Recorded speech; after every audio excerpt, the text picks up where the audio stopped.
The knife Our marks are child will deep, be strong, deliberate, made like by you. claws that And tremble protected, my but love. refuse to stop. Always. Miriam, mother, wolf. The smallest pup opens You her came. eyes, gold like captured Shadows grow sunlight, long. like her mother's eyes. "You're late," she says, her young voice carrying centuries of grief. She waited until the snow came. Then she stopped waiting. Thorn's hand reaches for the grave, fingers brushing dirt that still smells of her. We Moonflowers can't stay and here. iron, We must of move. determination and But the sacrifice. snow is so deep. What happened? I will guide you. His Stay voice close. breaks on the words. The pup's golden eyes never blink. "She sold her wolf to save us, and you weren't here." The wind shifts. Somewhere in the distance, a crow cries. And this is how the story ends. But every ending begins somewhere. The bonfire sends sparks spiraling into the October sky like prayers ascending to gods who may or may not be listening. Around it, the nightshade pack gathers in their finest pelts, celebrating another season survived. Deer carcasses hang from smoke racks. Cubs tumble and wrestle near their mother's feet. The air thrums with satisfaction, with the deep animal certainty that winter can be faced because the stores are full and the pack is strong. Miriam stands beside Thorn on the raised platform of ancient stones, his hand resting protectively over the swell of her belly. 6 months pregnant, her body glows in the firelight, skin flushed with the heat of 2 hearts beating instead of 1. 3 hearts, actually, though only she knows that yet. 3 tiny lives curled inside her, kicking and turning, teaching her what it means to love something you've never seen. The soul bond between her and the alpha is visible to anyone who knows how to look. The way their breathing synchronizes without thought. How his massive frame angles always toward her, magnetic north finding true north. How her golden eyes find his in any crowd, across any distance, and something passes between them that has no name in human language. She was human once, 3 years ago, before the rogue's teeth found her throat, before Thorn pulled the dying thing off her and held her through the transformation, whispering promises into her hair while her bones broke and reformed and broke again. The soul bond had snapped into place the moment she opened her new eyes, golden instead of brown, wolf instead of human. Some things you don't choose. They simply are. But not everyone in the pack had softened when they looked at her. Not everyone approved of an alpha choosing a turned wolf over the carefully bred bloodlines that had kept Nightshade strong for 10 generations. Seraphine stands at the fire's edge, beauty sharp as broken glass. Copper hair cascades down her back like molten metal. Her warrior's body is draped in white wolf fur, a trophy from her first solo kill at age 15. She's 26 now, and everything about her screams predator. Grace and danger in equal measure. She'd been promised to Thorn since childhood. The perfect union of the pack's 2 strongest bloodlines. Everyone said so. The elders had already picked out names for the future alpha heirs. Then Miriam stumbled into their territory half dead, and everything Seraphine had been promised dissolved like morning frost in sunlight. Soul bonds don't ask permission. They don't care about politics or breeding or careful plans made by old wolves around council fires. They simply are. Thorn raises his hand. The pack falls silent. 50 wolves, maybe 60, all turning as one toward their alpha. Cubs stop wrestling. Elders straighten. Even the fire seems to quiet, flames lowering as if listening. "Brothers and sisters," his voice carries like thunder across still water. "We stand at winter's threshold. Our stores are full. Our pack is strong." His hand presses firmer against Miriam's belly. This year brings an even greater blessing. Miriam feels the kicks, 3 sets of feet pushing against their father's palm. Impatient already. Strong already. "Come spring," Thorn continues, 3 new pups will join our ranks. The pack erupts. Howls of approval split the night. Warriors pound their fists against their chests. Mothers ululate in the old way, tongues trilling. Henri, the oldest Omega at 60 years, grins so wide his face threatens to crack, and Miriam catches his eye across the crowd. He winks. The old fool has been sneaking her apple pie for weeks, claiming pregnant wolves need sweetness to balance the wildness. But Seraphine's eyes never leave Miriam. And in them burns something older and darker than jealousy. Something patient. Something that has been waiting. The celebration reaches its peak when the stranger appears at the tree line. She moves like smoke given form, wrapped in layers of tattered fabric that might once have been ceremonial robes. Her face is hidden beneath a hood, but her presence hits the gathered pack like a physical blow. Wrongness radiates from her. The kind of wrongness that makes wolves' hackles rise and cubs whimper and press closer to their mothers. I seek the alpha of Nightshade, Her voice scrapes like bone on stone. Warriors move immediately, flanking Thorn. But he holds up a hand. Speak, traveler. What brings you to our gathering? The hooded figure's head turns toward Miriam with unnatural precision. No gradual movement, just a sudden snap of attention, like a predator sighting prey. The spirits sent me with a warning. Oi, cold traces Miriam's spine despite the fire's heat. The babies kick harder, as if sensing danger through her fear. They showed me a vision, the seer continues, her voice rising to carry across the suddenly silent crowd, of the turned wolf and the cursed thing she carries in her stomach. Thorn's body goes rigid beside her. Careful with your next words. I speak only what I've been shown. The woman's hand emerges from her robes, pointing a gnarled finger directly at Miriam's belly. The turned wolf carries death in her womb. 3 twisted souls born of human flesh and wolf magic that should never have mingled. Exile them before the first snow, or watch your legacy crumble. Watch your pack fall to ruin. The spirits have spoken, Alpha. Chaos erupts. Wolves shift between forms, growling, shouting. The careful peace of the celebration shatters like glass. Miriam feels the blood drain from her face as hundreds of eyes turn toward her. Not with the warmth of moments before. With fear, suspicion, the cold calculation of survival. Her hand instinctively covers her belly, protecting, always protecting. No, her voice cuts through the noise, small but steel-edged. That's not true. I'm carrying healthy pups. I can feel them. They're strong. The seer laughs. The sound is like cracking ice. Can you? Or do you feel what you wish to feel? Human who became wolf. Your body remembers what it was. Your womb is confused. It makes monsters, not wolves. That's enough. Thorn's command silences the pack, but Miriam can already see the war in his eyes. Doubt creeping in like poison through a wound. She turns to face the gathered wolves, forcing her voice steady despite the trembling in her hands. I know what you're thinking. I was human once, but turned wolves who survive the transformation are often stronger, more adaptable. Our genetics don't weaken, they evolve. She meets the eyes of the elder females, the ones who supervised her first shift, who taught her pack law. My pups will have their father's strength and my resilience. They'll be different, yes, but different doesn't mean cursed. Different. Seraphine's voice cuts across hers, deadly quiet. She steps forward into the firelight, and Miriam sees it now, the triumphant gleam, the careful neutrality that doesn't quite hide satisfaction. That's what you were going to say, wasn't it? Different. And different is exactly what we should fear. Seraphine addresses the pack now, not Miriam. We are Nightshade, pure bloodlines stretching back 10 generations. We've built our strength on knowing exactly what we are, on careful breeding, on tradition. She pauses, letting the words sink in. Can we say the same for half-blood pups born of a turned wolf and our alpha? What instincts will they have? What loyalties? What will they become when they reach their first shift? Murmurs of agreement ripple through the crowd. Miriam sees it happening, watches fear spread like wildfire. Old wolves nodding, mothers pulling cubs closer. She feels Thorn's hand slip away from her belly. The soul bond stretches, thins, a golden thread pulled taut. Thorn, she whispers his name. Just his name. Turns to look at him. You know me. You know our bond. These pups are yours. They're strong. I swear it. His red eyes meet hers, and in them she sees something breaking. I want to believe you. Then believe me. But what if you're wrong? His voice drops so only she can hear. What if loving you has made me blind? What if I'm risking the entire pack for 3 pups who might not even survive their first shift? The seer begins to retreat into the darkness, her purpose served. But Miriam catches it, just for a heartbeat, the briefest flicker of eye contact between the hooded figure and Seraphine. So quick anyone else would miss it. But Miriam had been human once. She understands deception in a way born wolves sometimes don't. She knows how to read in the micro-expressions of a face, how to see the truth in what people don't say. This is a trap, she says urgently, grabbing Thorn's arm. That seer was paid. Seraphine orchestrated this. Can't you see it? Careful.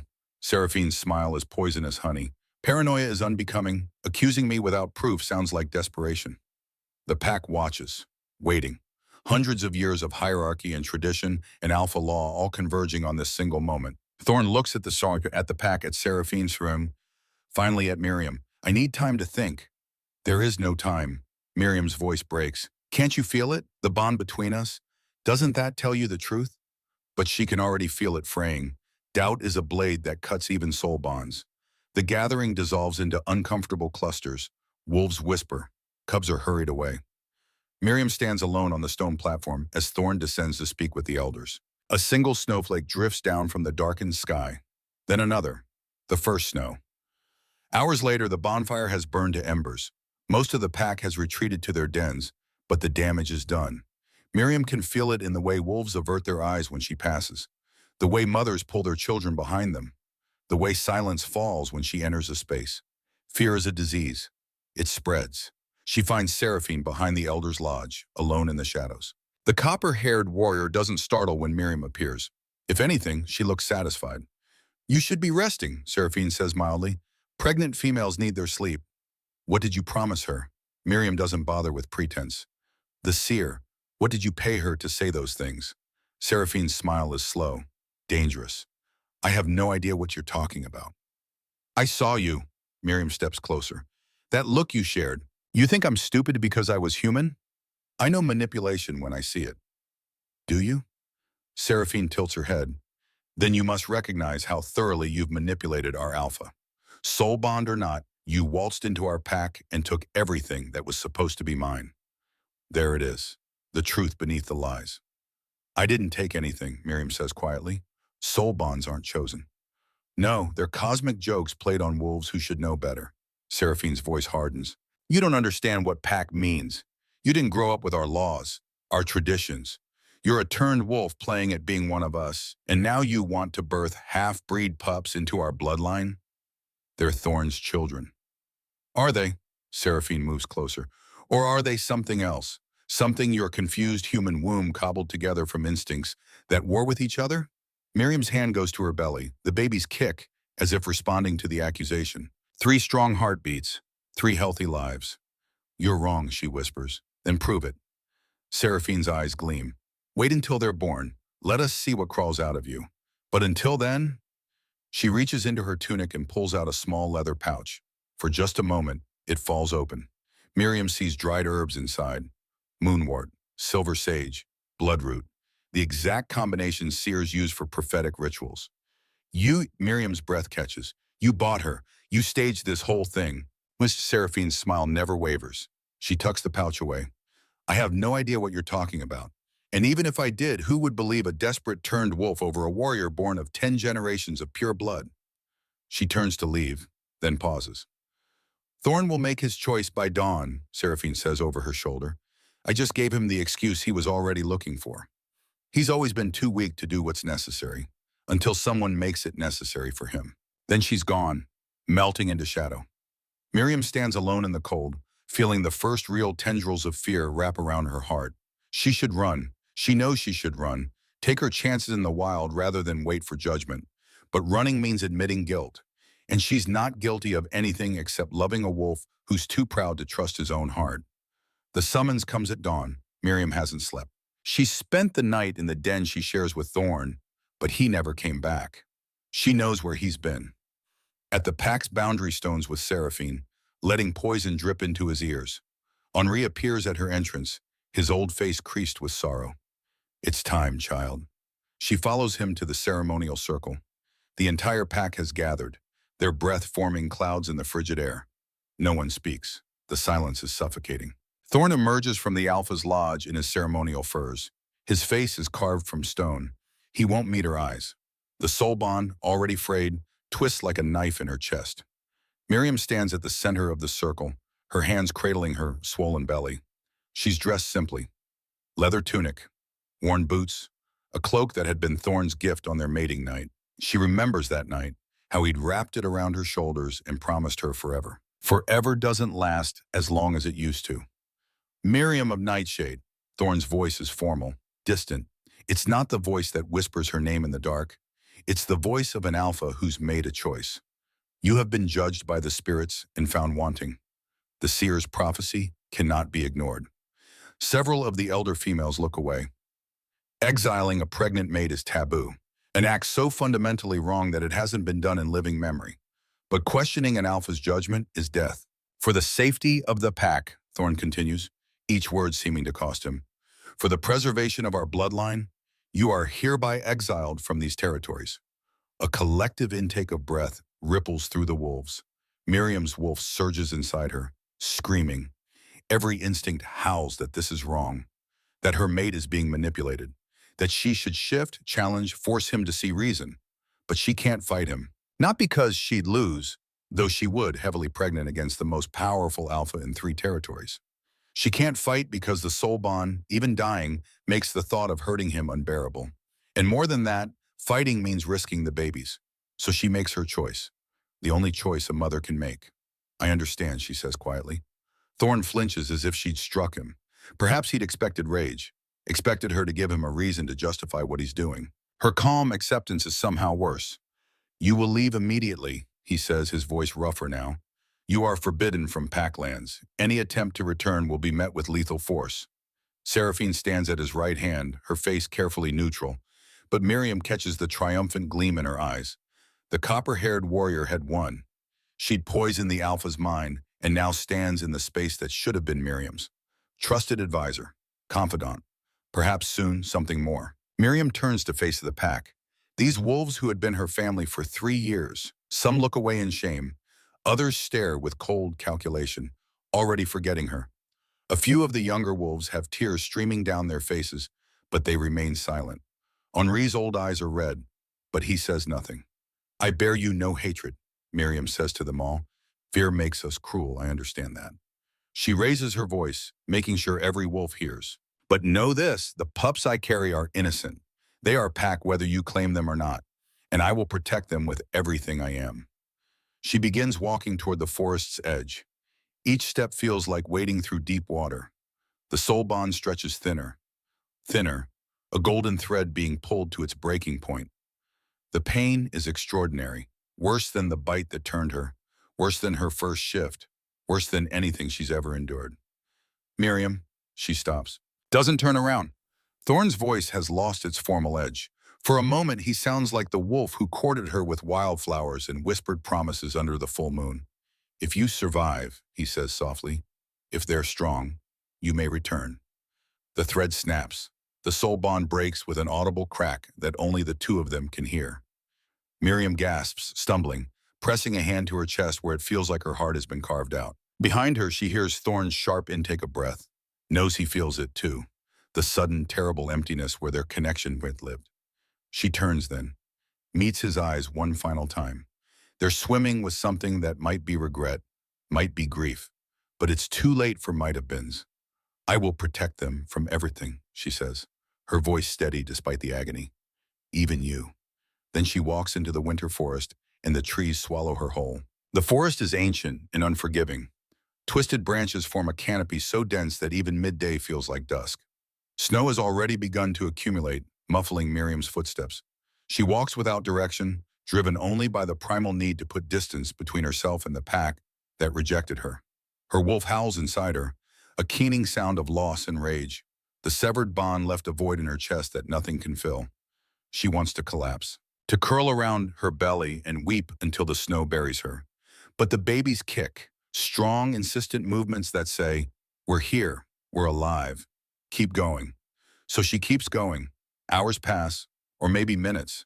Time feels strange, elastic. The temperature drops rapidly. Miriam's breath comes in ragged clouds. She needs shelter, needs to rest, needs to think.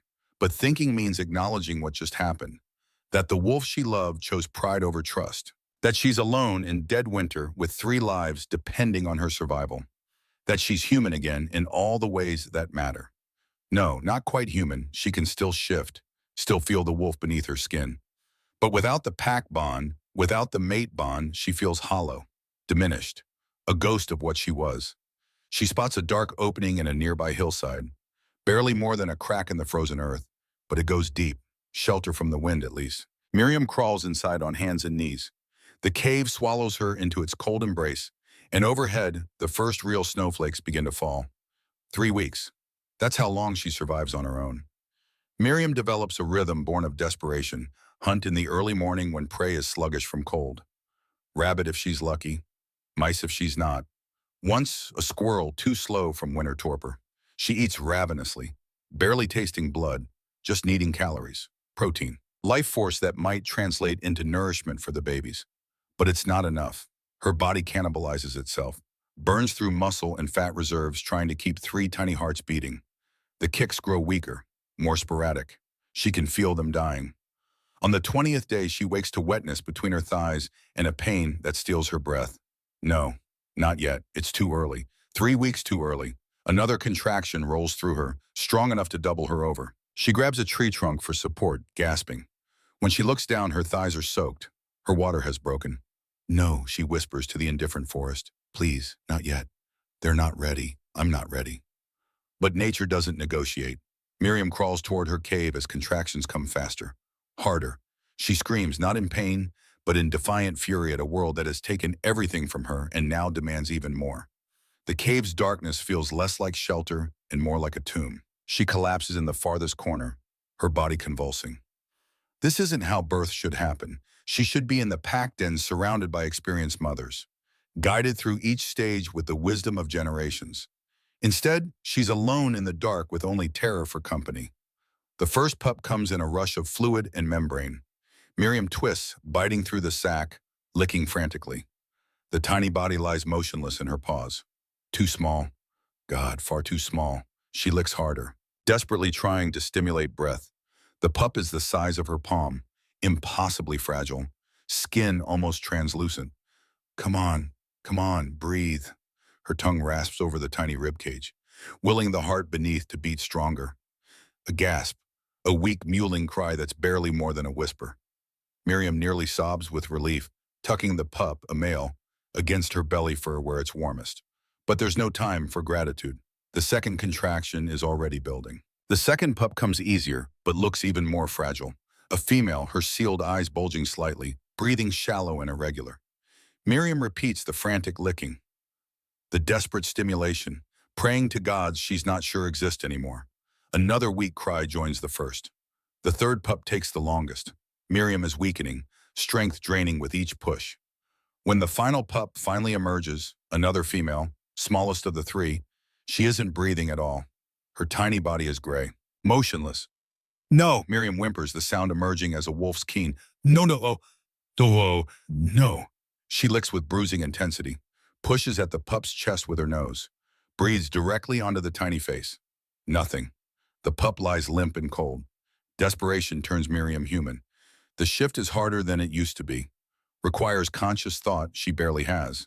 But human hands can be more precise than a wolf's tongue. She scoops the tiny pup into her palms, rubbing the chest with her thumb, breathing tiny puffs of air into the mouth. Breathe, she commands through chattering teeth. You breathe right now. I didn't survive this for you to give up. A shudder runs through the small body, a cough, then the most beautiful sound she's ever heard, a thin, reedy cry of outrage at being forced into this cold world. Miriam clutches all three pups to her bare chest, her body shaking violently from cold and exhaustion and the aftermath of birth. They're alive. Against every odd, they're alive. But for how long? She looks at them in the dim light filtering through the cave entrance. Three impossibly tiny wolf pups, each smaller than they should be, eyes sealed shut, movements weak and uncoordinated. They should have had another 3 weeks in her womb to grow, to develop, to prepare for the world. Instead, they were forced out by stress and trauma into a frozen hell with no pack to protect them. They root against her skin instinctively, searching for milk, for warmth, for the mother's body that's supposed to sustain them. Their tiny mouths work frantically, but they can't latch properly. And even if they could, Miriam realizes with dawning horror, her milk hasn't come in yet. Birth happened too fast, too early. Her body isn't ready. The pups' cries grow more desperate, more insistent. They're starving already, their premature bodies burning through what little reserves they have. I know, Miriam whispers, tears freezing on her cheeks. I know, babies. I'm trying. She shifts back to wolf form and curls her body around them, trying to create a pocket of warmth. Her own body temperature is dropping. She hasn't eaten in nearly a day. The blood loss from birth makes her lightheaded, but the pups need heat more than anything right now. Outside, the wind picks up, howling through the forest like a living thing. Snow begins to fall harder. The storm she'd feared is here. The pups cry, weak, pitiful sounds that tear at Miriam's heart. The largest male, she names him Rowan for oak trees and strength, manages to latch onto a nipple. He suckles desperately. Nothing comes. After a minute, he falls away, exhausted by the effort. His tiny whimper breaks something in Miriam's chest. She forces herself to hunt, leaves the pups for 40 minutes, praying they won't freeze, catches a field mouse tunneling through snow, eats it whole, bones and all. Anything for calories. When she returns, all three are still breathing. Barely. No milk yet. Miriam's body finally responds. Milk comes, thin and watery, but it's something. The pups drink with frantic desperation. The middle female, Sable, she names her, for dark fur and quiet wisdom, is calmer than her siblings, takes what she needs without fighting. But they're not gaining weight. They're losing it. Miriam catches a rabbit, its leg broken in an old trap. Easy prey she would have scorned before.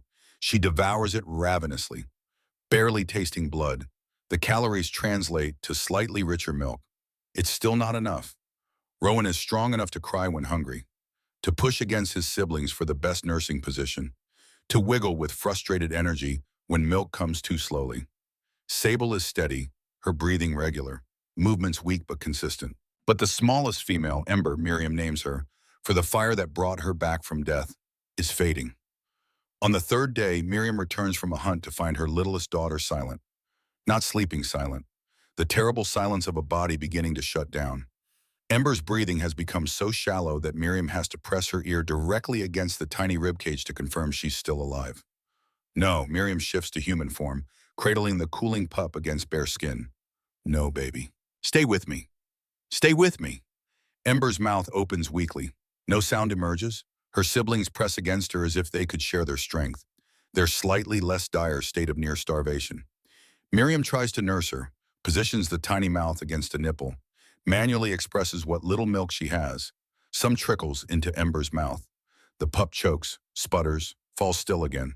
Miriam doesn't sleep, can't sleep. She holds Ember against her heart, listening to the frightening spaces between each breath growing longer.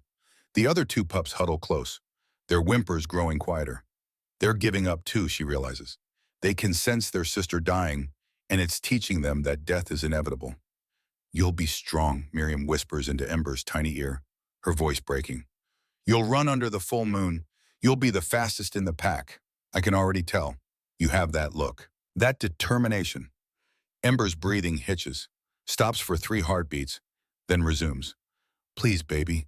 Please just hold on. I'll find a way. I swear to you, I'll find a way. But what way? She's doing everything a mother can do, and it's not enough. Her body can't produce what her pups need.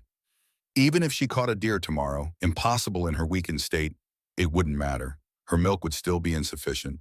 Her pups would still starve, just more slowly. Miriam makes her decision as the sun rises gray and cold through the cave entrance. She'd heard the rumors in her years with the pack. Whispered stories told around fires when the elders thought no one was listening.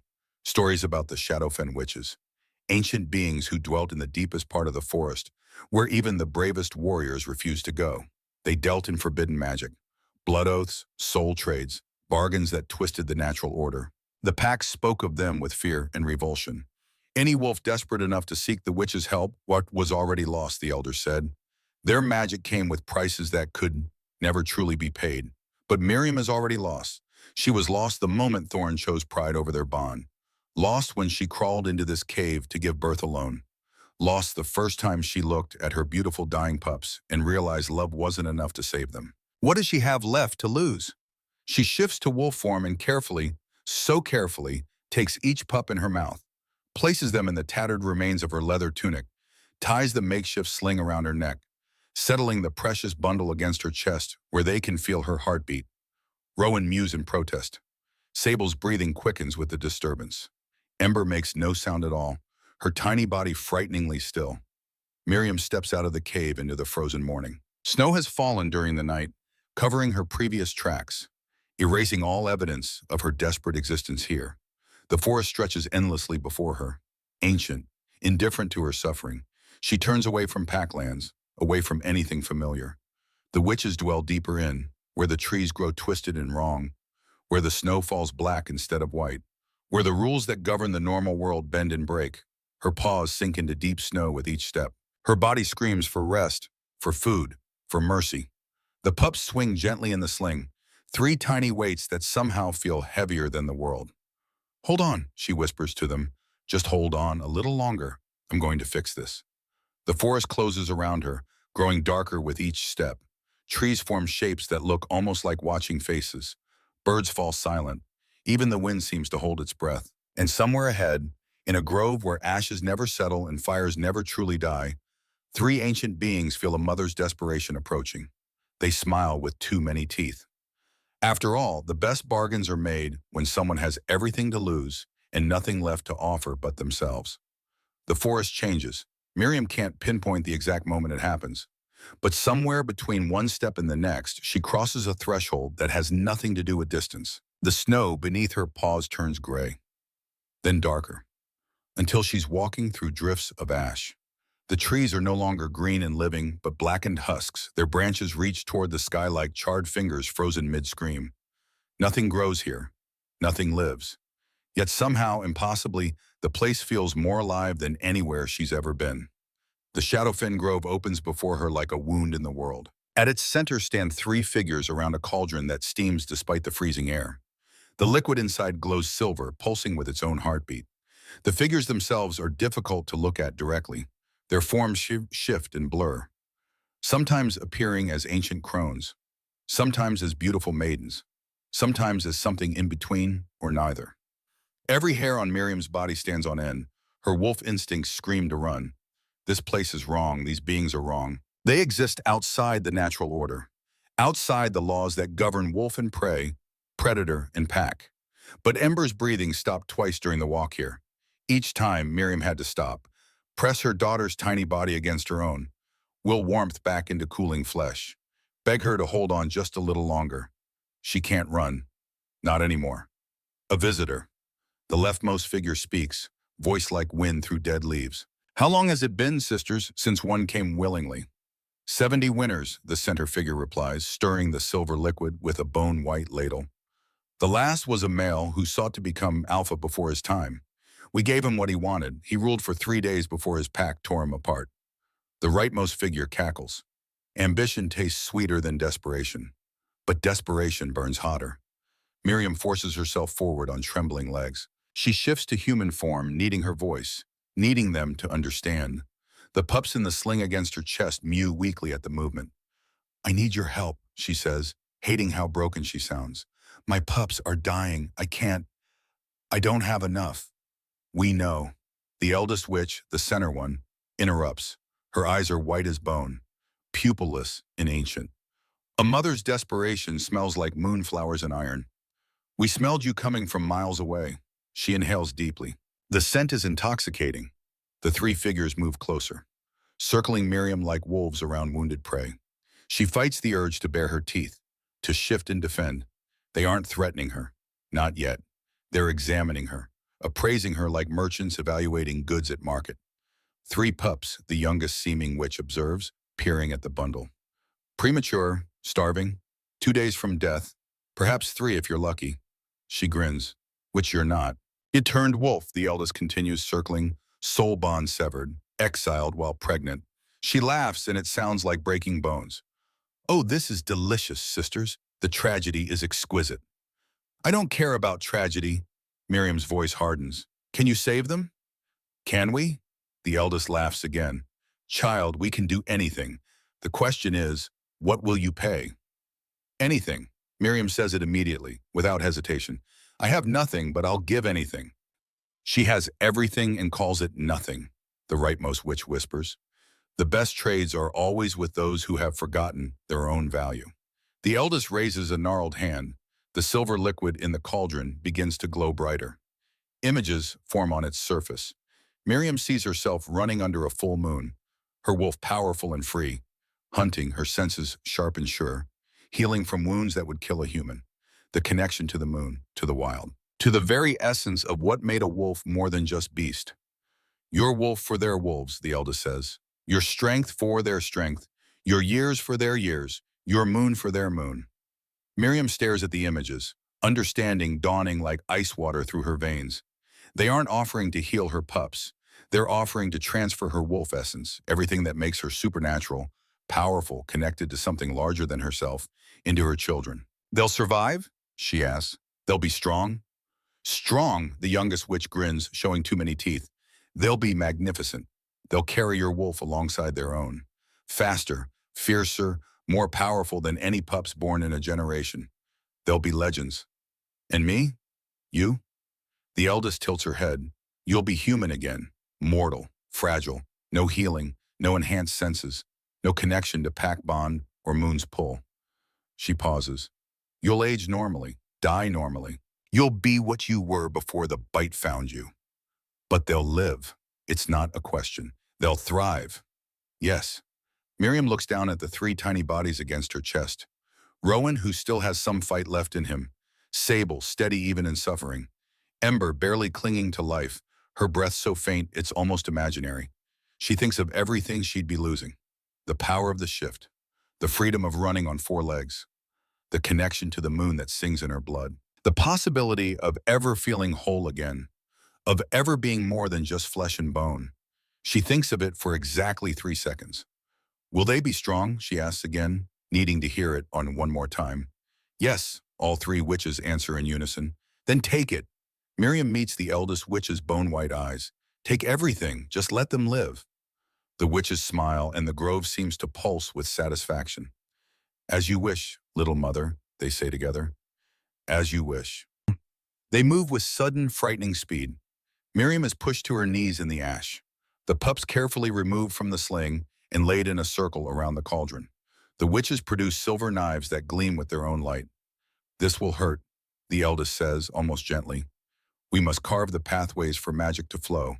We must unmake what the bite made you. I don't care, Miriam whispers. Do it. The first cut burns like liquid fire. The witch carves symbols into Miriam's arms, her chest, her face, ancient runes that predate language, that speak directly to the magic woven into her cells. Each cut severs a thread of connection to her wolf. The witches begin to chant in voices that aren't quite human, words that twist in the air like living things.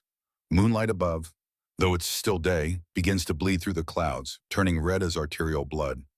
Then the real agony begins. Miriam feels her wolf being unwoven from her soul, not killed. That would be merciful. Extracted, pulled out thread by thread like a tapestry being unraveled. Every instinct, every enhanced sense, every connection to the wild is being torn away, and her body fights it with everything it has. She screams. The sound echoes through the grove, through the forest, perhaps through the world. It's not a human scream or a wolf's howl. It's something in between. The sound of a soul being fundamentally altered. Hours pass, or perhaps only minutes. Time has no meaning in the agony. Miriam is aware of silver liquid being poured over her, into her wounds, burning and freezing simultaneously. She's aware of the witch's chanting growing louder, faster, building to a crescendo. And then, silence. Miriam lies in the ash, gasping, her body convulsing. She feels hollow, empty, like something essential has been carved out, leaving only a shell. She tries to shift, instinctively seeking the comfort of her wolf form. Nothing happens. Her wolf is gone. But the pups, she crawls toward them, her human body weak and clumsy. The three tiny forms are glowing with soft silver light, like they've swallowed moonbeams. As she watches, their breathing deepens, steadies. Their bodies seem to fill out slightly, gaining substance they hadn't had before. She gathers them to her chest with shaking hands. They root immediately, more strongly than before, and when she guides them to her breast, they latch. And milk comes. Rich, thick, abundant milk that flows freely. The pups drink desperately, their tiny bodies warming against her skin, their hearts beating stronger with each swallow. Miriam weeps. She doesn't know if it's from joy or grief or the terrible relief of a bargain sealed. It is done, the eldest witch says. They carry your wolf now, daughter. You gave them everything. They will never forget. The grove begins to fade, or perhaps Miriam is fading. The last thing she hears is the witch's laughter. Not cruel, but not kind either. Simply satisfied with a bargain well made. When she wakes, she's outside the grove, lying in clean snow. The pups nurse contentedly at her breast, already looking healthier, stronger. And for the first time in 3 years, Miriam is completely, utterly, irrevocably human. The snow continues to fall. Above, a crow circles. And somewhere far away, in a pack that exiled her, wolves sleep unaware that 3 legends have just been born. The pups transform before Miriam's eyes. Within days, Rowan's chest fills out. His tiny ribs disappear beneath healthy muscle. When he latches onto her breast, his pull is strong enough to hurt. Strong enough to make her gasp and shift his position. Strong enough to remind her that she saved them. Sable's eyes open first, on the fifth day. Golden like Miriam's used to be. The pup blinks up at her mother with an intelligence that shouldn't be possible yet, as if she's looking not just at a face but into a soul. Ember takes the longest. Her eyes stay sealed for 7 days. And during those 7 days, Miriam holds her breath every time the smallest pup goes quiet. But on the 8th morning, 2 golden eyes crack open. Bright, fierce, defiant. The eyes of a child who died once and refuses to do it again. Miriam nurses them constantly. Her human body produces milk like it was designed for 3. The witch's magic flows through her children, but some echo of it remains in her. Just enough to sustain what she created. Her cave becomes a den. She lines it with moss and pine boughs, arranges the tattered remains of her leather tunic into nesting material, creates a small hollow near the entrance where she can keep a fire going. Fire, that most human of technologies she can't shift anymore. Can't run on 4 legs through the forest. Can't howl at the moon and feel its pull in her bones. But she can make fire, can craft tools, can think and plan and adapt in ways that pure wolves sometimes can't. Being human isn't weakness, she tells herself. It's just different. The pups don't know the difference. They only know warm milk and a mother's heartbeat and the safety of being held. That's enough, for now. But the hunting destroys her. Without enhanced senses, tracking prey is guesswork. Her human nose can't follow scent trails through snow. Her human eyes can't see the subtle movements of rabbits in their burrows. Her human ears can't hear the rustle of mice beneath the surface. On the 9th day, she spends 6 hours stalking what turns out to be a tree stump. On the 10th, she falls through ice while crossing a frozen stream, spends an hour shivering by her fire, terrified she'll get frostbite and lose fingers, lose her ability to care for her children. On the 12th day, she catches a rabbit. It's old, half-blind, probably would have died anyway. But Miriam falls on it with desperate gratitude, kills it with shaking hands, eats half raw because her human teeth can't tear through fur the way wolf teeth could. The blood is warm, at least. A brief moment of heat in the endless cold. She brings the rest back to the cave, roasted over her small fire. The smell makes her stomach clench with hunger, but she forces herself to eat slowly, to savor, to make it last. The pups sleep curled together in their nest, bellies full of milk. Tiny snores and occasional yips as they dream whatever pups dream. Miriam watches them and feels her heart crack open with love, so fierce it physically hurts. "You're worth it," she whispers. "Every second of this. You're worth it." 200 miles away, Alpha Thorn tears his den apart. Literally. Claws raking through furs and furnishings, looking for something, anything. Some piece of evidence that what he's beginning to suspect is wrong. Oleander, the young Omega, had broken under interrogation 2 days ago. "She paid me," he'd sobbed. Omega instincts, making it impossible to lie to his alpha. Seraphine. She needed herbs for something important. Said it was pack business, that you'd authorized it. Thorn had demanded specifics. The list Oleander provided made his blood run cold. Moonwort, silver sage, wolfsbane in careful doses, bloodroot. Garrett, his second, had gone very still. "Alpha," he'd said quietly, "those are the exact herbs seers use in prophetic rituals." The world had tilted. Now Thorn stands in the ruins of his den, staring at a tuft of white wolf fur. Seraphine's trophy from her first kill. She'd given it to him years ago, a promise of the future they were supposed to have. He'd kept it, even after the soul bond with Miriam. Even after promising himself he'd chosen his true mate over political convenience. He'd kept it. And maybe that small act of cowardice had been all Seraphine needed. A crack in his armor. Proof that he could be manipulated if the pressure was applied correctly. "Find her," he tells Garrett. "Search every den, every hiding place. I want Seraphine brought before me by sunset." Garrett hesitates. "Alpha, what if she's already gone? Then we track her." Thorn's voice is deadly quiet. "To the ends of the earth, if necessary." He walks to the window, stares out at the winter forest. Somewhere out there, Miriam is alone, pregnant with his children. Or maybe she's already. No, he won't think it. Can't think it. The soul bond is broken, but sometimes in the space between waking and sleeping, he swears he can still feel her. a ghost of warmth, a memory of gold. I'm coming, he whispers to the forest. I don't know if you can hear me, but I'm coming. The wind carries his words away. The pups begin to talk. Not in words, not yet, but in the ancient language of wolves, yips and growls and body movements that communicate hunger, fear, contentment, curiosity. Rowan is the first to try a howl. It comes out as a strangled squeak that makes Miriam laugh for the first time since the exile. The sound surprises her. Laughter. She'd forgotten that was still possible. Sable watches her brother's failed attempt and tries a different approach. Lower, more controlled. Her howl is barely a whisper, but it has the right cadence, the right instinct. Ember doesn't bother with howling. She's discovered running. The cave is too small for real speed, but she races from wall to wall on unsteady legs. Falls, gets up, falls again, gets up again. She's the smallest, the weakest at birth, the one who nearly didn't make it. But watching her now, Miriam sees the truth the witches promised. Ember survived death once. It made her fearless. Slow down, Firefly, Miriam calls. You'll hurt yourself. Ember ignores her, launches herself at Rowan, who tumbles with her in a tangle of legs and tails and high-pitched growls. Sable watches from the sidelines, calculating, learning, waiting for the perfect moment to join in. When she does, she takes both siblings down in one coordinated move. Miriam shakes her head, smiling despite her exhaustion. You're going to be trouble, all three of you.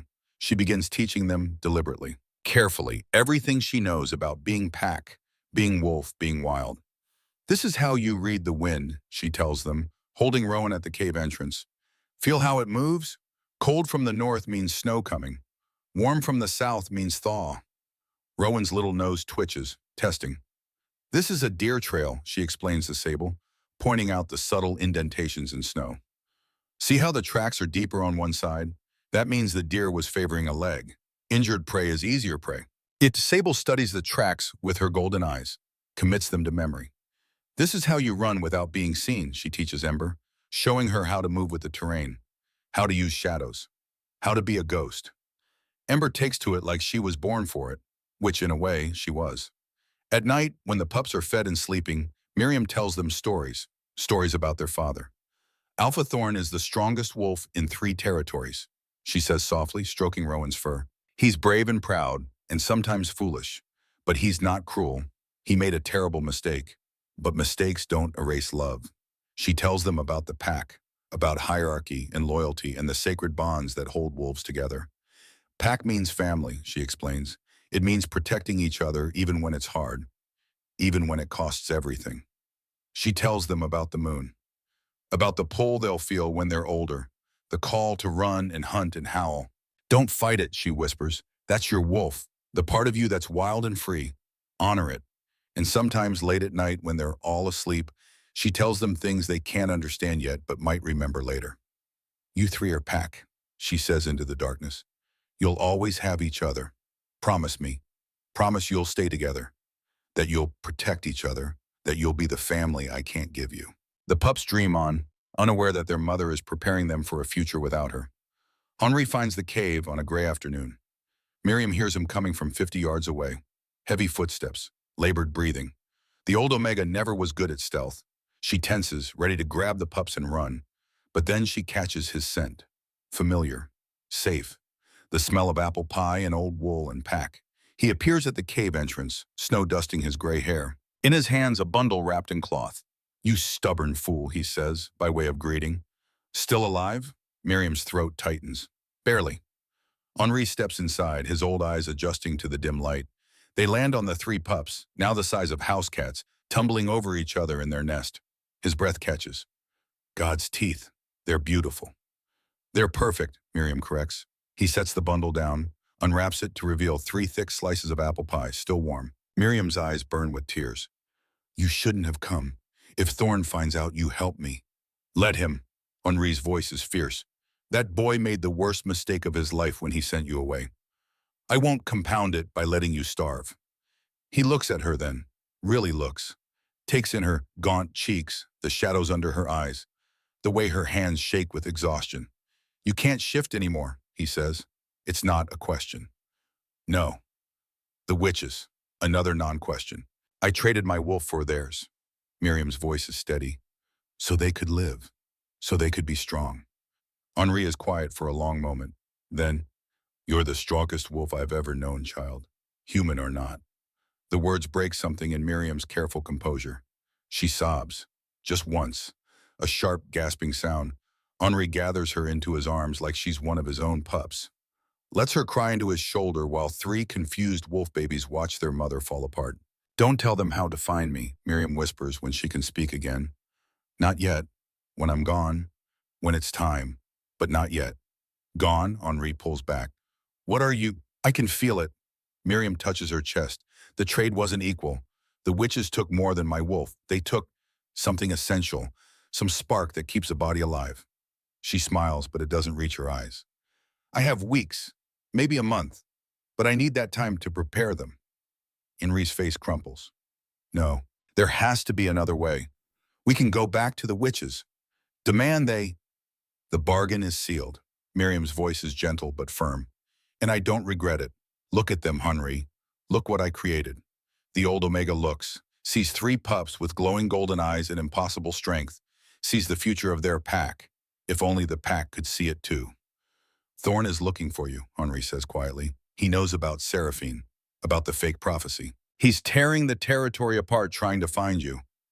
Miriam's heart clenches. Tell him I forgive him. When the time comes, tell him I understood.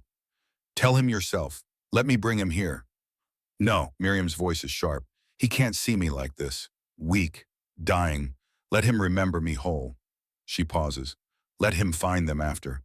Let him know what his fear was." Henri argues, but Miriam is immovable. Finally he leaves, taking his empty pie tin, leaving more questions than answers. But at the cave entrance, he turns back. "For what it's worth, child, you were the best Luna we never had." Then he's gone. Miriam feeds her children apple pie crumbs and tells them about the old Omega who makes the best desserts in 3 territories. They don't understand yet, but they will.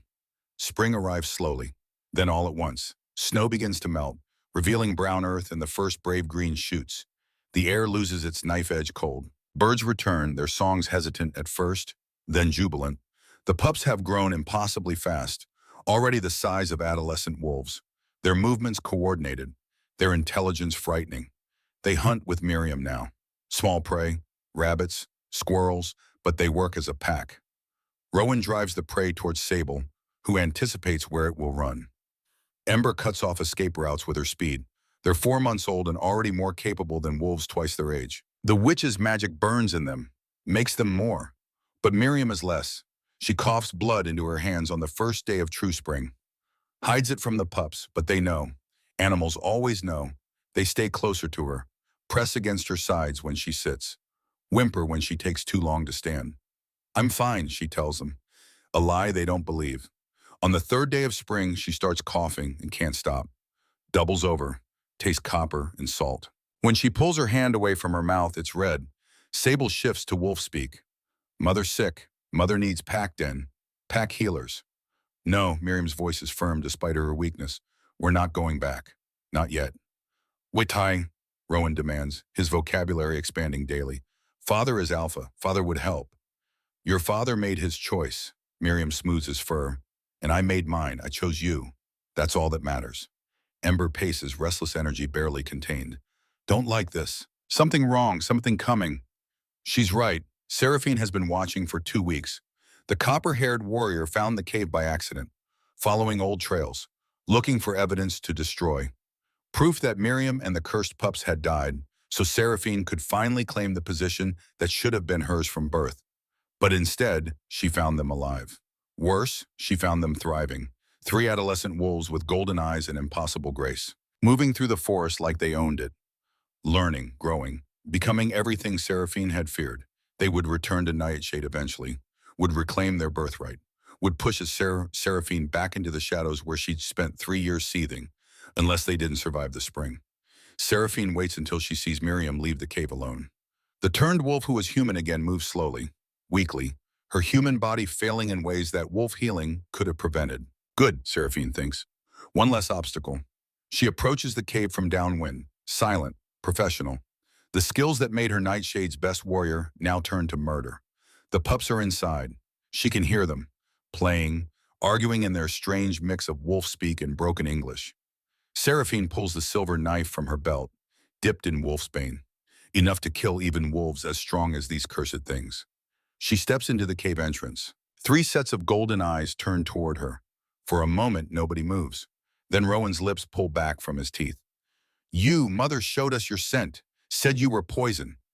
Your mother is weak, Seraphine says calmly, and your abominations that never should have been born. She lunges. Miriam hears the sounds from 100 yards away. Snarls, yelps, the clash of bodies. Her children. She runs, her human body screaming in protest, lungs burning, vision blurring. But she runs anyway. Arrives at the cave to find chaos. Seraphine is bleeding from a dozen places. The pups circle her like seasoned hunters. Rowan has her ankle in his jaws. Sable feints and dodges, looking for opening swings. Ember is a blur of silver fur and golden eyes, too fast to track. But Seraphine still has the knife. She swings it at Ember. The smallest pup dodges, but not quite fast enough. The blade catches her shoulder. Not deep, just a graze. But it's enough. Ember yelps and stumbles. The wolfsbane immediately starts working, spreading through her system like fire. No! Miriam launches herself at Seraphine with a mother's fury. She has no wolf strength, no enhanced speed, no supernatural power. Just rage and love, and the absolute refusal to watch her children die. She slams into Seraphine with enough force to knock the knife free. They go down together. Rolling, fighting, Seraphine is stronger, faster, trained for combat. But Miriam fights with the desperation of the damned. She gets her hands around Seraphine's throat, squeezes, ignores the copper-haired warrior's claws raking across her arms. Her face, blood streams into her eyes. She doesn't care. You don't touch my children, she growls. You don't even look at them. Rowan and Sable join the fray, teeth sinking into Seraphine's legs, her arms. The warrior realizes she's outnumbered, outmatched. She shifts to full wolf, something Miriam can no longer do, and tears free. Runs, bleeding from a dozen wounds. Limping, but alive. The pups start to chase. No, Miriam's command stops them. Let her go. Let her tell them what you are, what you can do. She turns to Ember. The smallest pup is trembling, the wolfsbane spreading. But as Miriam watches, something incredible happens. The wound begins to close. Not naturally, not slowly, it seals itself in seconds. The wolfsbane is expelled from Ember's system like her body is rejecting poison. Because it is. The witch's magic, Miriam breathes. You're stronger than normal wolves. Even poison can't hold you. Ember's golden eyes meet hers. Mother's magic. Mother's strength. Miriam pulls all 3 pups close. They're almost as big as she is now. Won't be long before they're larger. You defended yourselves, she says proudly. You worked together. You were pack. Learn from Mother, Sable says simply. Miriam holds them, feeling the strength of their bodies, the steady beat of their hands. She also feels the wetness on her tunic. Looks down. The wounds from Seraphine's claws aren't closing. Blood soaks through the leather. More blood than she can afford to lose. Mother? Rowan's voice is small, scared. Mother bleeding. I know, Oakheart. Miriam uses the endearment she'd given him. It's okay. But it's not okay. She can feel it. The last threads of life unraveling. The witches took her wolf, took years of her life, and Seraphine's attack just severed what little remained. She has hours, maybe less. Time to make a choice. Die here in this cave of blood and fear, or die somewhere beautiful.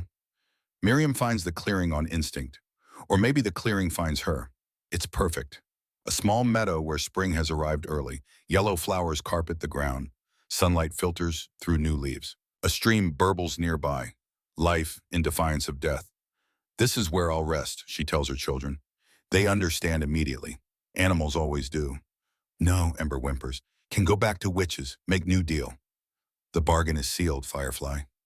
Miriam's voice is gentle. And I don't regret it. Look at you. Look what you've become. She sinks down into the grass. The flowers smell sweet. The sun feels warm. She's so tired. The pups press against her from all sides. Rowan at her chest, Sable at her side, Ember tucked against her neck. The same positions they'd taken as newborns when they had all been dying together in that frozen cave.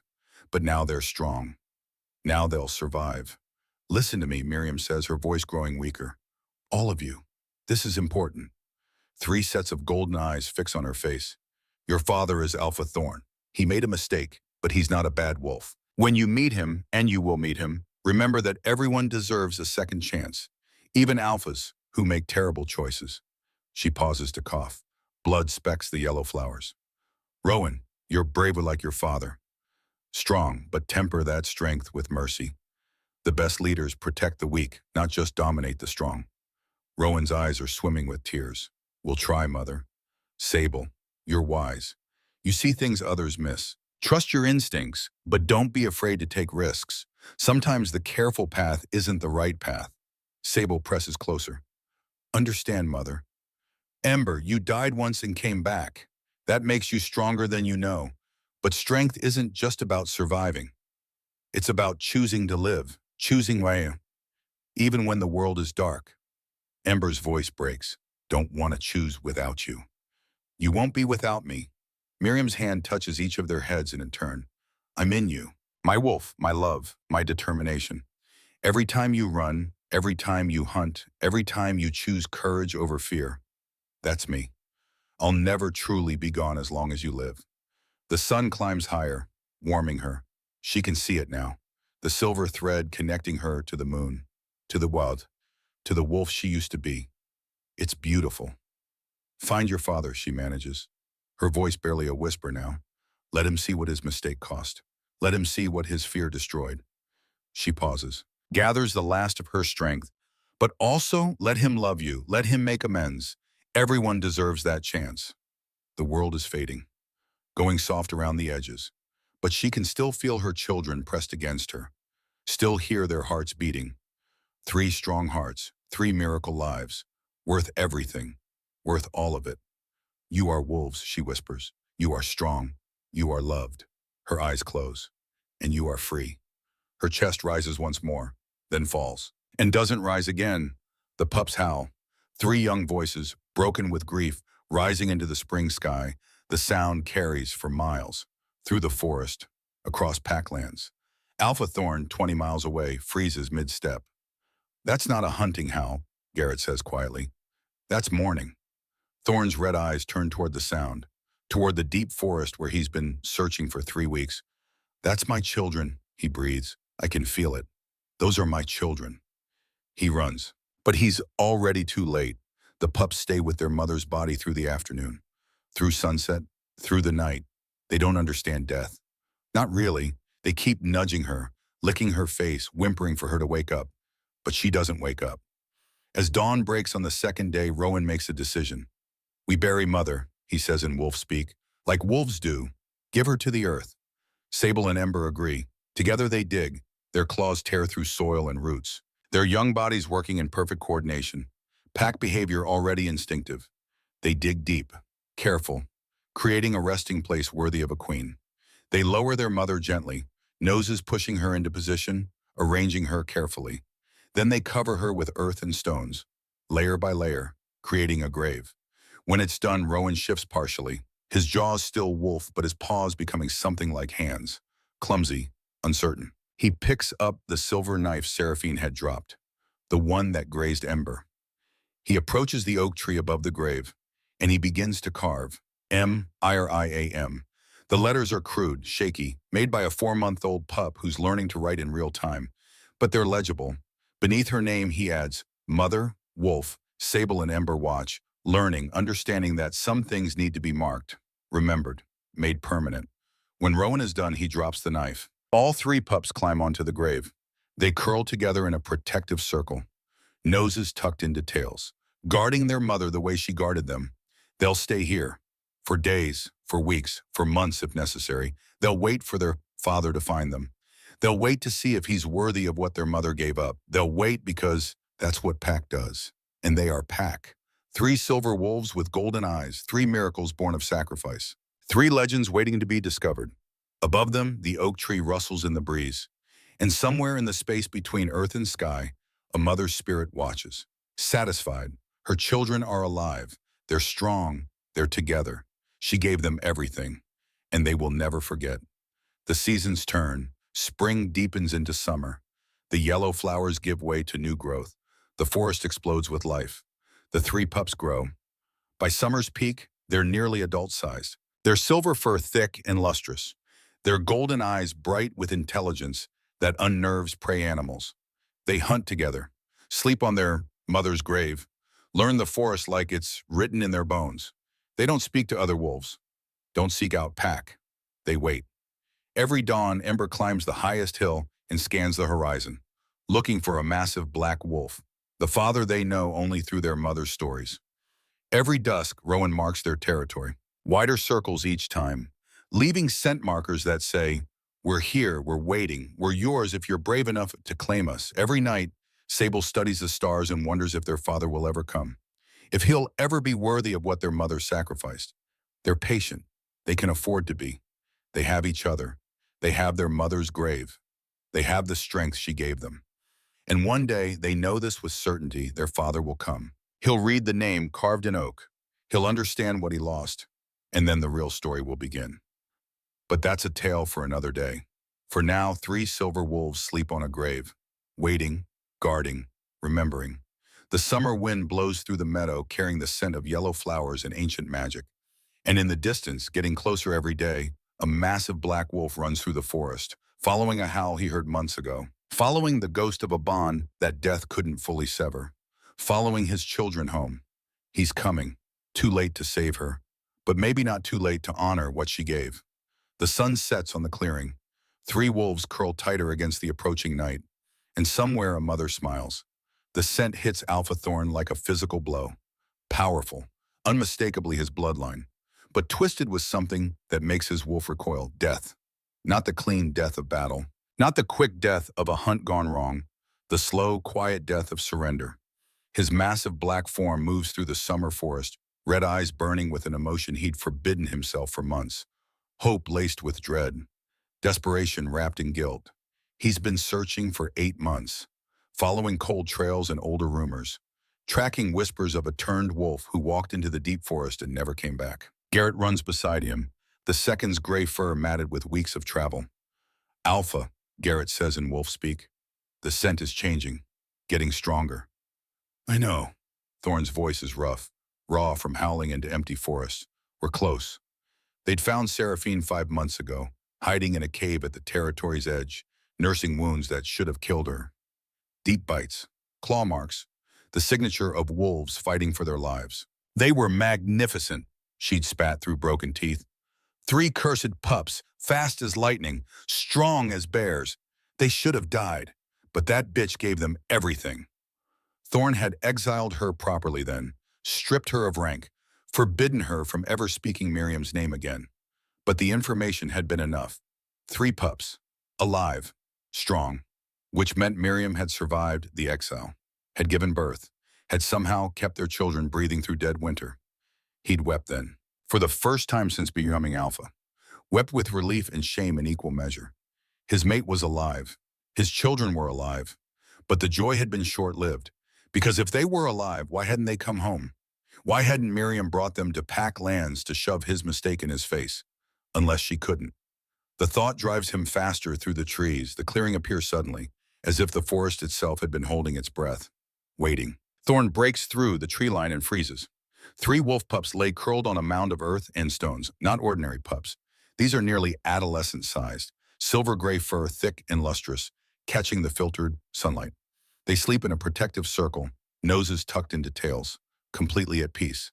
But it's what lies beneath them that brings the mighty Alpha to his knees, a grave, carefully constructed, lovingly tended, surrounded by yellow flowers that have somehow been kept alive through summer's heat, carved crudely into the bark of the guardian oak above. Letters that must have taken hours to scratch out. Miriam, mother, wolf, Thorn's legs give out. He shifts to human form without meaning to, collapses onto grass still damp with morning dew. She's dead, his mate, his soul bond, the wolf he'd sent into winter pregnant and alone. Dead. The smallest pup opens her eyes first. Golden, like captured sunlight, like Miriam's eyes.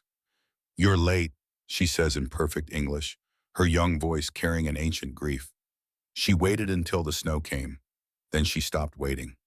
Thorn can't speak, can't breathe, can only stare at 3 faces that are his and hers combined. Strong jaws from him, delicate features from her, intelligence in their eyes that speaks of something more than wolf. The largest pup, a male, rises, stretches, approaches with deliberate slowness. You're the alpha, he says. Not a question, a statement. Mother showed us your scent, told us stories. What? Thorne's voice breaks. What happened? The three pups exchange glances, some silent communication passing between them. Finally, the middle one, another female, speaks. We'll tell you, she says. But first, you need to understand something. Mother never blamed you. She understood fear, understood manipulation. Her golden eyes bore into his. She forgave you before you even knew you needed forgiving. The words are a knife to his chest. Garrett shifts to human form beside him. Tell us everything, the second says gently, from the beginning.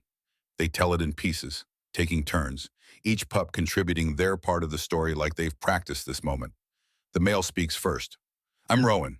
Mother named me for oak trees, for strength. He settles onto his haunches, regal despite his youth. We were born in a cave, 3 weeks too early, in a storm. The middle female continues. I'm Sable. Mother said I was born patient, born wise. Her voice is measured, careful. We were dying, all three of us. Too small, too cold. Mother couldn't make milk. The smallest speaks last. Ember. Mother said I died once and came back. Her eyes blaze with memory. I stopped breathing. She brought me back with her hands, with her voice, with her refusal to let me go. They paint the picture in brutal detail. The 5 days of desperate hunting. Miriam eating mice and rabbits raw, her body trying to produce milk that wouldn't come. The pups growing weaker, smaller. Thorne feels each word like a blow. On the 5th day, Rowan says quietly, Mother walked to the Shadowfen Grove. Thorne's blood runs cold. The witches. Yes. Sable's voice is flat, clinical, as if reciting facts keeps the emotion at bay. She made a bargain, her wolf essence for ours, her strength for our strength, her years for our years. She became human again, Ember finishes, so we could be wolves. The clearing spins. Thorne grips the grass to keep from falling over. His mate had traded her very nature, everything that made her supernatural, powerful, connected to the moon and the wild. For 3 pups she'd never asked for. 3 lives she refused to let die. She taught us, Rowan says, and now his voice cracks slightly. For 3 months. Hunted with human hands so we could drink. Showed us how to track, how to fight, how to be pack. Told us about you, Sable adds. Every night, your strength, your pride, your mistake. She said everyone deserves a second chance, Ember whispers. Even alphas who choose wrong. Thorne is weeping openly now, tears streaming down his face unchecked. How, he manages. How did she? The copper-haired one. Ember's voice goes hard, cold. Seraphine, she found us in spring, tried to kill us with a silver knife. Garrett sucks in a breath. Mother fought her, Rowan says, pride evident despite the pain. Human against wolf warrior. Mother won, drove her off. But the wounds, Sable's voice trails off. She was already dying, Ember finishes. The witches had taken too much. Seraphine just made it faster. The 3 pups move as one, rise from their positions and approach the grave. She brought us here, Rowan says, to the yellow flowers. Said it was beautiful. Said this is where she wanted to rest. She told us we were wolves, Sable continues, that we were strong, that we were loved, that we were free, Ember whispers. Rowan's voice strengthens. Then she closed her eyes and stopped, breathing, and we buried her. We've been here ever since, guarding her, waiting for you. Thorne crawls to the grave on hands and knees. His fingers brush the letters carved in oak, crude but deliberate, made with claws that must have trembled but refused to stop. I'm sorry, he whispers. Miriam, I'm so sorry. The wind shifts, carrying the faint scent of moonflowers and iron, determination and sacrifice. For just a heartbeat, he swears he feels it. The ghost of the soul bond, a whisper of warmth where there should only be emptiness. Forgiveness.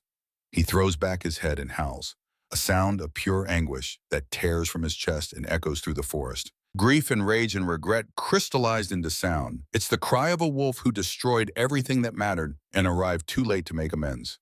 The 3 pups lift their muzzles, and they join him. Their voices, young, unpracticed, but they harmonize with his grief in a way that shouldn't be possible. 3 adolescent wolves and their father, united in mourning the mother and mate they'd all lost to the same cruel winter. Miles away, the Nightshade pack hears their alphas howl and shivers. Those who'd known Miriam bow their heads.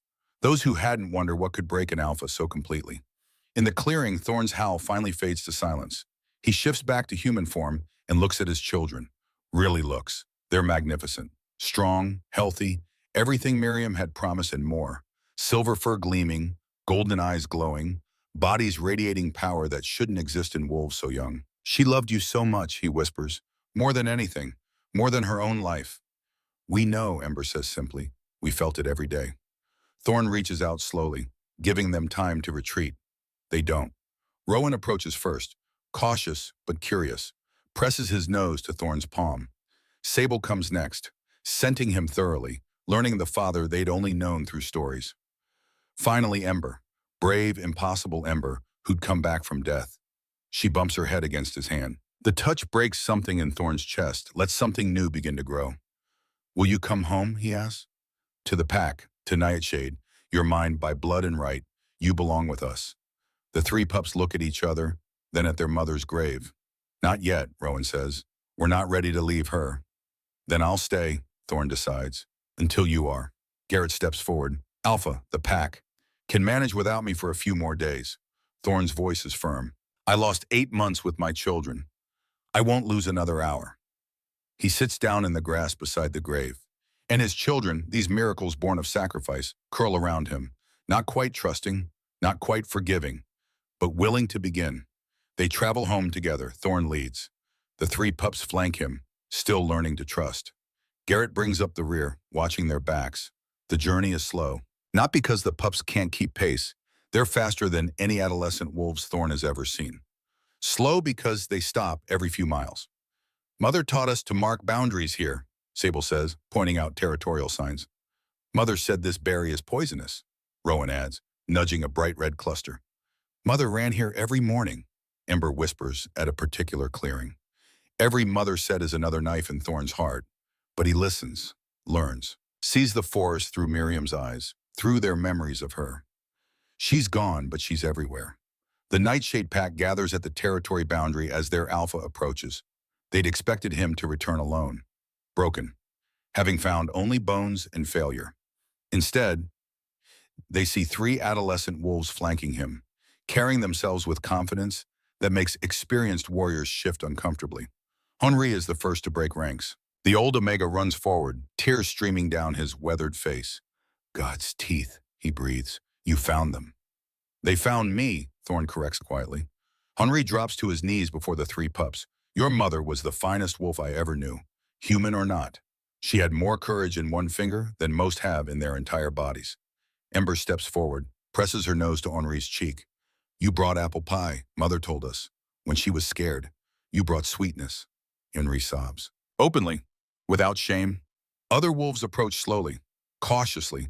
All of them stop when they see the pup's eyes. Golden, glowing, carrying something that speaks of ancient magic and Mother's love. Thorn shifts to human form, stands before his pack. These are my children, he announces. Rowan, Sable, and Ember, born in exile, raised by a mother who gave everything. He pauses. They are Nightshade by blood and by right. Any who challenge that challenges me. It's a direct threat. Everyone understands. But a young warrior, Corbin, calls out, What about Seraphine? She said the pups were cursed. Seraphine, Thorn's voice goes cold, lied. She manipulated. She staged a false prophecy.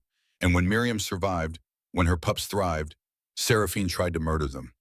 Gasps ripple through the crowd. Bring her forward. Guards drag Seraphine from the holding den, gaunt, hollowed, but defiant. They're abominations, she spits. They're my children, Thorn says quietly. And you tried to kill them. Rowan steps forward. You came to our cave with a silver knife. Sable continues. You cut Ember. Ember's turn. But Mother came back, fought you. The wounds she took killed her. You killed our mother. The pack erupts in outrage. Thorn's raised hand stops them. You will speak, he commands Seraphine.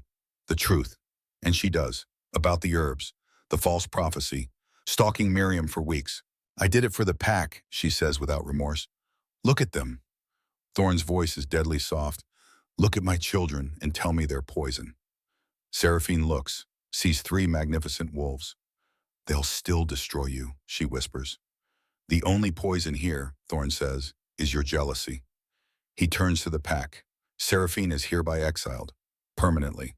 Stripped of rank, of name, of pack right, she is rogue. If found in our territory after sunset, she dies. The sentence is final. Guards drag her toward the boundary. I loved you, she says one last time. I know. Thorn's voice is not unkind. But love doesn't justify cruelty. You killed the best wolf I've ever known. For that, there is no forgiveness. Seraphine runs into exile, into the fate she'd condemned Miriam to. Henri approaches the pups with a bundle. I made this, he says quietly. He unwraps 3 slices of apple pie, still warm. Your mother loved my pie. Rowan takes a careful bite. His eyes widen. It's perfect. Mother was right, Sable adds. It does taste like hope. Ember devours hers. More, she demands. Henri laughs through tears. I'll make you a dozen pies, little one. The pack begins to relax, but Corbin steps forward again. They may be Alpha's blood, he calls, but they're still exile-born. How do we know they're worthy of Nightshade? Thorn tenses, but Rowan steps forward instead. You want proof of worth? The young wolf asks calmly. Then test us. The trial grounds are ancient, a clearing where Nightshade wolves have proven themselves for 10 generations. Thorn tries to object. They're too young. Mother said, Rowan interrupts gently, that proving yourself isn't about age, it's about heart. Thorn looks at his children, sees Miriam in their determination. He nods. 3 trials, combat, wisdom, and hunt. We're ready, they say in unison. Corbin steps into the ring, 40 pounds heavier, seasoned, scarred. I'll try not to hurt you too badly, pup, he says. Rowan settles into a stance Miriam taught him, centered, calm. The match begins. Corbin lunges with raw power. Rowan isn't there when it lands. He's sidestepped, flowed like water. Miriam's teaching, don't meet force with force. Corbin attacks again. Rowan ducks under snapping jaws. Comes up inside Corbin's guard, teeth finding the throat. Gentle, controlled. A killing bite held back. Yield, Rowan says quietly. Yield. Command in his voice. I yield. Corbin gasps. The pack explodes in howls of approval. Thorn's chest swells, but it's bittersweet. Miriam, he thinks, you should see this. 2 neighboring packs dispute hunting grounds. War is close. Solve it, the eldest council member tells Sable. Sable studies maps, listens, asks questions, then speaks. Split the valley, north-south. Nightshade takes upland, forest hunting. Riverside takes river, fish and deer. And establish shared feast days. 4 times a year. Build alliance instead of rivalry. The council blinks, stunned. Riverside would never, one begins. I already sent a messenger, Sable interrupts calmly. They accepted an hour ago. Silence. Then amazed laughter. That's Miriam's daughter, Henri calls. Always 3 moves ahead. Thorn stares at Sable. She has your mind, he thinks toward Miriam's spirit. A massive stag, 12-point rack. In terrain that's killed wolves before. Bring it down, the huntmaster says, or don't come back. Ember grins, all teeth in fearless joy. Mother said I was fast, she tells Thorn. Let's see if she was right. She is. Ember moves like quicksilver through impossible terrain. Leaps that should break bones find purchase. She herds the stag to a cliff, cuts off every escape. The stag lowers its antlers. Ember doesn't give it a chance. She's a silver blur. Under the antlers, teeth finding throat, clean, efficient. She throws back her head and howls triumph. Pure, wild, joyful. The sound of a wolf who survived death and celebrates being alive. When she drags the stag back, without help, the pack rises to honor her. Thorn watches his smallest daughter. She has your courage, he thinks, your fire. The pack gathers. Thorn stands with his 3 children. They have proven themselves in combat, in wisdom, in the hunt. Who among you still doubts their worth? Silence. Even Corbin bows his head in respect. Then I declare, Thorn's voice rises, that Rowan, Sable, and Ember are full members of Nightshade Pack. They carry warrior rights, council privileges, all honors that come with alpha blood. The pack howls approval.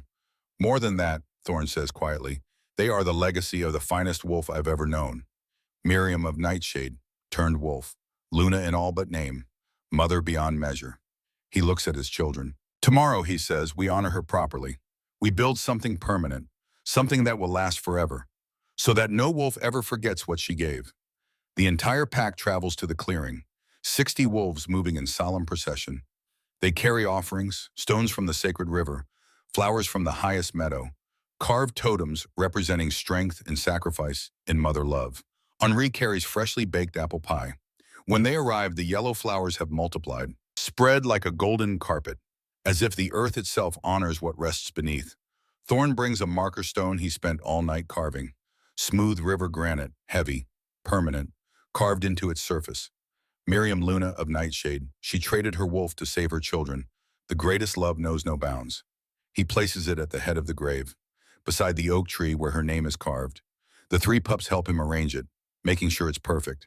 Then the pack begins to build. They dig a circle, plant moonflowers, white ones that bloom at night, create a boundary of living beauty. They place river stones in careful patterns, spirals representing eternal mother love. They hang carved totems from branches. Wolf mothers protecting pups, wolves running under moons. Henri places his pie at the marker's base. For the wolf who loves sweetness, he says. One by one, wolves come forward. Flowers, pray, whispered thanks. As the sun sets, the shrine is complete. Sacred, permanent, a monument to impossible love. Thorn stands before it with his children. The story will be told, he says, for generations, about the turned wolf who became more wolf than any of us, about the mother who gave everything, about love that conquered death. The full moon rises, silver against the darkening sky. The three pups lift their heads, and they howl. Three voices, young but powerful. The pack joins them, 60 wolves howling together. A tribute, a promise to remember. The sound carries for miles, and for just a moment, as moonlight bathes the clearing, Thorn sees her. Miriam stands at the edge of trees, golden eyes glowing, silver fur catching light. She looks at him, at their children, at the pack that finally understands. She smiles, not with bitterness, with pride, with love, with satisfaction. Then she turns, runs into the forest, becomes part of moonlight and wild in the eternal circle. Thorn blinks. She's gone.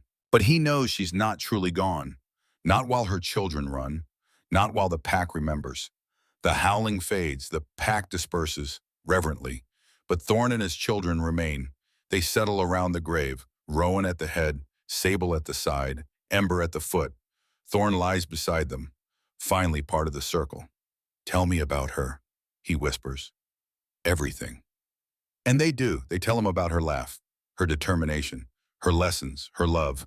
They talk through the night, under the full moon, and somewhere in the stars, a mother listens, satisfied. Her children are safe. They're strong, they're loved. Their home, the shrine of the wolf mother, has become legend. Wolves from distant territories come to pay respects. Young mothers bring pups to teach them about sacrifice. Warriors learn humility. Alphas seek wisdom. The shrine is never empty. Always fresh flowers, new offerings. And at the center, the three miracles. Rowan is head warrior. Known for mercy, he trains wolves in restraint. Mother taught me true strength protects, he says. Sable is senior advisor, her solutions elegant, always 3 moves ahead. Mother showed me wisdom sees the whole board, she explains. Ember is lead scout, the fastest wolf in living memory. Mother told me I survived death once. Nothing is impossible, she grins. They visit the grave every full moon. Together, always together. Thorn joins them, gray in his muzzle now, but strong, different than before. Softer, wiser. Your mother taught me being alpha means serving, he tells his children. On the 5-year anniversary, hundreds gather. Thorn stands before the shrine. 5 years ago, I made the worst mistake of my life. I let fear guide me. I sent the finest wolf I've ever known into winter alone. His voice carries strong. She survived. She thrived. She gave birth to 3 pups who should have died but didn't, because their mother refused. He gestures to Rowan, Sable, Ember, magnificent in their prime. She traded her wolf for theirs, her essence, so they could live. Thorn's voice cracks. I didn't deserve her, but she gave me the greatest gift. 3 children who carry her courage, wisdom, unbreakable spirit. He pauses. Miriam of Nightshade is gone, but not forgotten. Every pup raised with mercy, that's her legacy. Every problem solved with wisdom, her gift. Every wolf who chooses love over fear, her victory. He throws back his head, howls, pure, powerful, love and loss and gratitude. His children join him. Then the entire clearing erupts, hundreds of wolves honoring the wolf mother. The sound rises to moon, to stars, to wherever Miriam's spirit rests. In the moonlight, three golden-eyed wolves stand proud, living proof that love doesn't end with death. It transforms, it echoes, it becomes legend. They are wolves, they are strong, they are loved, they are free. Just as their mother promised. The howling fades, the moon shines on, and the story passes into forever, told beside fires, whispered to pups, remembered. The greatest strength isn't power, it's the courage to give everything for those you love. The shrine stands eternal beneath silver moonlight, and three silver wolves with golden eyes stand guard. Now, always, forever.